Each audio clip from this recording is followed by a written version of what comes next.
Hello everyone and welcome back again with a brand new video. In today's tutorial, I will be showing you how you can integrate Webflow with the Shopify buy button in 2026. This should be a very simple video, so make sure to watch it from now till the end. Now, we need to go through a couple of things so we can do the whole combination, or basically the whole process of integration. First of all, you would need to create a Shopify account, which is very simple. Go to Shopify, starts for free, and then create your own account. It's very easy and simple. You click on here, continue with Google, and follow the steps that they will show you, which are very easy to go through. As you can see here, I've been through already half of the process.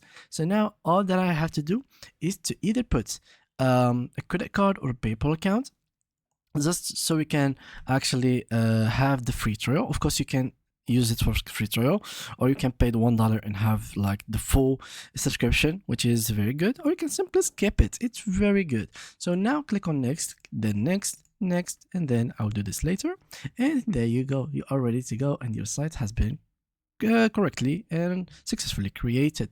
Now, on the other hand, what do we need to do next is to create a collection for your products in Webflow, and then you will need to actually integrate both of these. So first of all, you need to go to your dashboard from here.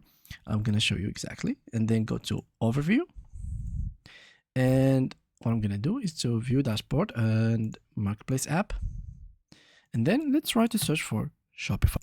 And as it is obvious, Shopify is not here. So how can we really connect them both? Well, you either can do it from the other hand, from here, which is by going to add and then click on Shopify App Store and search for Webflow. But I have another thing that you can do, which is using Zapier. Zapier is already a tool that accepts Shopify and Webflow. So what are we going to do is to connect them through here. I'm going to choose Webflow as my site, and here I'm going to choose not MailChimp. I'm going to remove this. I'm going to delete it, and I'm going to simply click on really delete, and I'm going to search for Shopify. And as you can see here, I'm going to choose it, and here you choose the event. So you can here choose whatever event. In our case, it's going to be the buy button. So we can choose buy button or use a custom action that we want. So you could choose any custom button that you want or custom actions. You can get them through here, and basically choose exactly what's custom option you would like. And once you run the new order, use it to be going through the Shopify system, and then click on publish, and there you have it. It's very easy and simple. So yeah, that was it. Thank you guys for watching, and see you guys in the next upcoming video.